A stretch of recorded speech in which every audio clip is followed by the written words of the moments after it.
আসসালামু আলাইকুম। সংবাদে আপনাদের সবাইকে স্বাগতম জানাচ্ছি আমি নুসরাত। শুরুতেই সংবাদ শিরোনাম।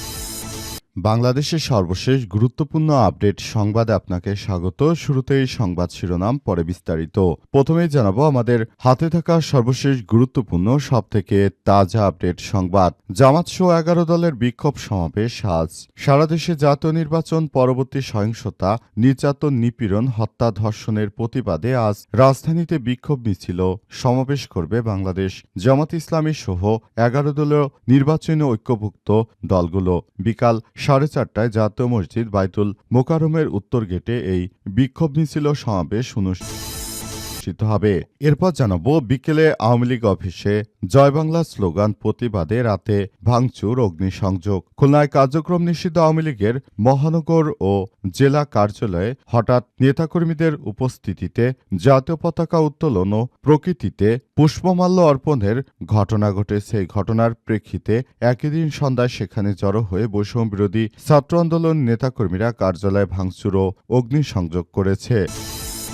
এদিকে শক্তিশালী বিরোধী দল সংসদে গঠনমূলক ভূমিকা রাখবে বললেন প্রেস সচিব। শেখ হাসিনা পালিয়ে যাবার পর এখন যে নির্বাচন হয়েছে এতে জামাত ইসলাম তারা শক্তিশালী বিরোধী দলের অবস্থানে রয়েছে। তারা সংসদে শক্তিশালী বিরোধী দল হয়ে তারপর জাতীয় সংসদ নির্বাচনে তারা একটি সরকার গঠন করবে। এই কার্যক্রম মূলত এখনও চলছে এবং সেভাবেই জামাত ইসলাম এগিয়ে যাবে বলে জানিয়েছেন প্রেস সচিব। দিকে দাঁড়িপাল্লায় বেশি ভোট পাওয়ায় মসজিদের ইমামকে প্রকাশ্যে পিটিয়ে গুরুতরভাবে জখম করা হয়েছে। নির্বাচনে দাঁড়িপাল্লা প্রতীকে বেশি ভোট পাওয়ায় শরীয়তপুরের ডামুডায় মসজিদের ইমামের উপর হামলার ঘটনা ঘটেতে এলাকায় উত্তেজনা ছড়িয়ে পড়েছে এবং স্থানীয়দের মতো চরম উদ্বেগ দেখা দিয়েছে। আজ শরীয়তপুরের ডামুডা উপজেলার পূর্ব ডামুডা ইউনিয়নে চর নারায়ণপুর দেওয়ানবাড়ি মসজিদ এলাকায় এই ঘটনা ঘটে। এবং সর্বশেষ জানাবো দেশ ছাড়ার চেষ্টা, ইউক্রেনের সাবেক মন্ত্রী গ্রেপ্তার। দেশ ছাড়ার চেষ্টা করার সময় ইউক্রেনের এক জ্বালানি মন্ত্রীকে আটক করা হয়েছে। আজ স্থানীয় কর্তৃপক্ষের বরাতেই তথ্য জানিয়েছে CNN। জ্বালানি খাতে বিদ্যুৎ দুর্নীতি কেলেঙ্কারির সঙ্গে সংশ্লিষ্টতার অভিযোগ রয়েছে তার বিরুদ্ধে। এই কার্যক্রম চালিয়ে যাওয়ার পর তাকে আটক করা হয়। প্রিয় দর্শক, এতক্ষণ শুনছিলেন সংবাদ শিরোনাম, এবারে বিস্তারিত।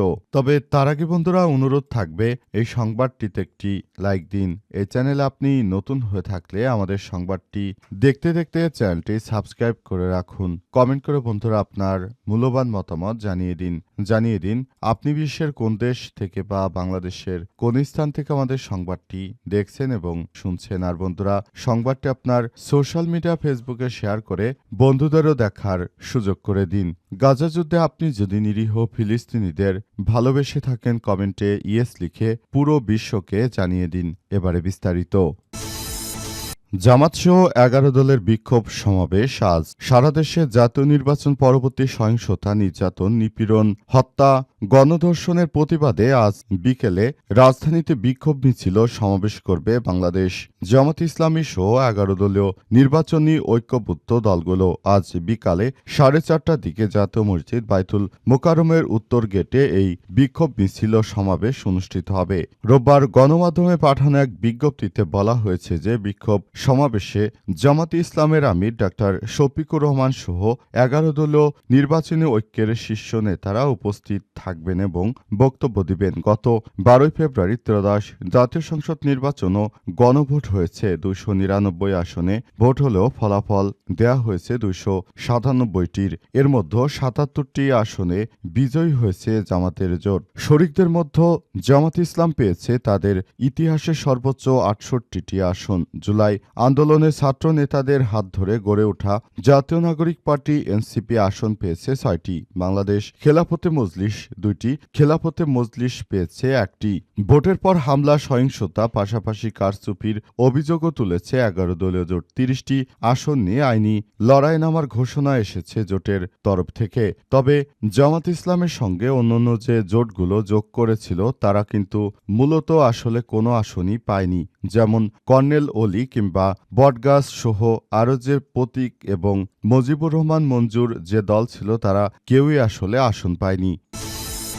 বিকেলে আওয়ামী লীগের অফিসে জয় বাংলা স্লোগান, প্রতিবাদে রাতে ভাঙচুর, অগ্নিসংযোগ। খুলনা কার্যক্রম নিষিদ্ধ আওয়ামী লীগের মহানগরের প্রায় ১.৫ বছর পর হঠাৎ করেই বিএনপি ক্ষমতা আসার পর থেকেই আওয়ামী লীগের নেতাকর্মীরা তারা তাদের অফিসটি খুলে এবং সেখানে গিয়ে আওয়ামী লীগের স্লোগান সহ বিক্ষোভ করতে থাকে। এই ঘটনার প্রতিবাদে রাতেই বিক্ষুব্ধ জনতা আওয়ামী লীগের কার্যালয়ে আবার অগ্নিসংযোগ করার ঘটনা ঘটেছে। এই ঘটনার পর সারা দেশ জুড়ে আওয়ামী লীগের অফিসগুলো খোলার যে ধরনের তারা কার্যক্রম হাতে নিয়েছিল সেই কার্যক্রম সম্পূর্ণরূপে বন্ধ হয়ে গেছে।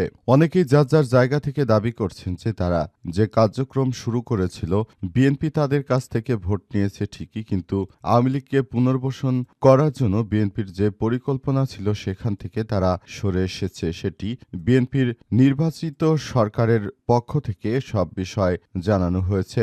অন্তর্বর্তীকালীন সরকারের প্রধান উপদেষ্টা প্রফেসর ডক্টর মোহাম্মদ ইউনূসের সরকারের আমলে ইলেকশন ইঞ্জিনিয়ারিং হয়েছে বলে অভিযোগ করেছে বিভিন্ন সচেতন মহল। তারা জানিয়েছে প্রায় ৫৩টি আসনে বাংলাদেশে ইলেকশন ইঞ্জিনিয়ারিং করে ক্ষমতায় এসেছে বিএনপি। এদের মধ্যে বিভিন্ন মিডিয়ায় গুরুত্বপূর্ণ সাংবাদিকেরাই এসব কথা জানিয়েছেন এবং তারা জানিয়েছেন যে এসব আসনগুলোতে ইচ্ছাকৃতভাবে হারিয়ে দেওয়া হয়েছে।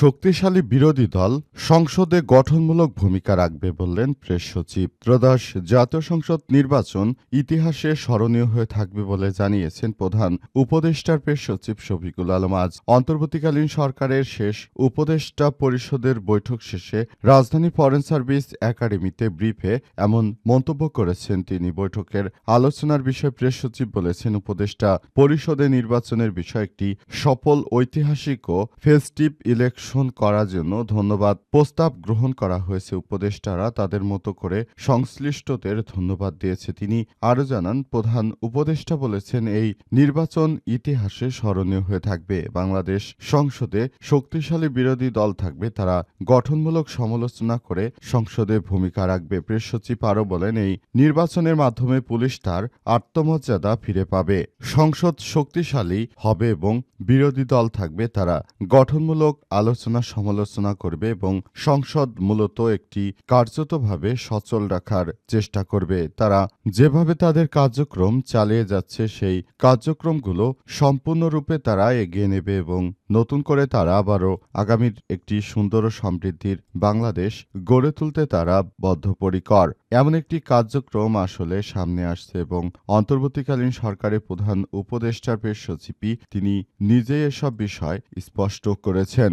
অন্তর্বর্তীকালীন সরকারের প্রধান উপদেষ্টা প্রফেসর ডক্টর মোহাম্মদ ইউনূসের সরকার। দাঁড়িপাল্লায় ভোট বেশি পায় ইমামের উপর হামলা। নির্বাচনে দাঁড়িপাল্লা প্রতীকে বেশি ভোট পায় শরীয়তপুরে ডামুডায় মসজিদের ইমামের উপর হামলা করা হয়েছে। এতে এলাকায় উত্তেজনা ছড়িয়ে পড়ে এবং স্থানীয়দের মতো চরম উদ্বেগ দেখা দিয়েছে।